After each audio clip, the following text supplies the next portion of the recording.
ప్రగతి ప్రణాళికల 90 రోజుల కార్యక్రమంలో భాగంగా వరంగల్ జిల్లా నర్సంపేట్ పట్టణంలో పోలీసులు నార్కోటిక్ విభాగం ఆధ్వర్యంలో విద్యార్థులచే నషా ముక్త్ తెలంగాణ ర్యాలీ నిర్వహించారు.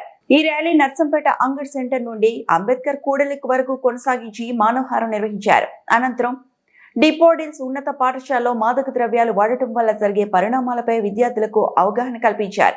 ఈ కార్యక్రమానికి లీగల్ ఫోన్ తెలంగాణ డైరెక్టర్ పరిధిలో DSP Saidulu, municipal chairperson Pendam Srilakshmi Ramanandulu ముఖ్య అతిథిగా హాజరయ్యారు. ఈ సందర్భంగా డిఎస్పీ సైదులు మాట్లాడుతూ పిల్లల భద్రత, డ్రగ్స్ కు అడ్డుకట్ట అనే నినాదంతో తెలంగాణ రాష్ట్ర ప్రభుత్వం ప్రజాపాలన ప్రగతి ప్రణాళికలో భాగంగా డ్రగ్స్ మహమ్మారిపై ఉక్కుపాదం మోపుతోంది.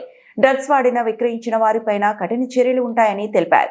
పొరుగు దేశాలైన పాకిస్తాన్, ఇరాక్ లాంటి దేశాలు డ్రగ్స్ ను కావాలని మన దేశ పౌరులపై ప్రయోగిస్తున్నారని అన్నారు. దీన్ని ప్రధానమంత్రి నరేంద్ర మోడీ, రాష్ట్ర ముఖ్యమంత్రి రేవంత్ రెడ్డి ముందుగానే పసిగట్టి డ్రగ్స్ నిర్మూలనపై అనేక కార్యక్రమాలు నిర్వహిస్తున్నారని అన్నారు.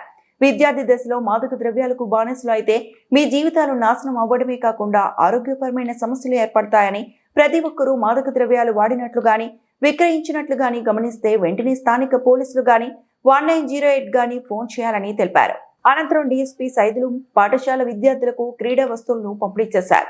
ఈ కార్యక్రమాలను నర్సంపేట మండలంలోని నర్సంపేట, ఇటకాలపల్లి, చంద్రయ్యపల్లి మరియు దాసరిపల్లి గ్రామాల్లో పాఠశాల విద్యార్థులతో ర్యాలీ నిర్వహించి అవగాహన కల్పించారు.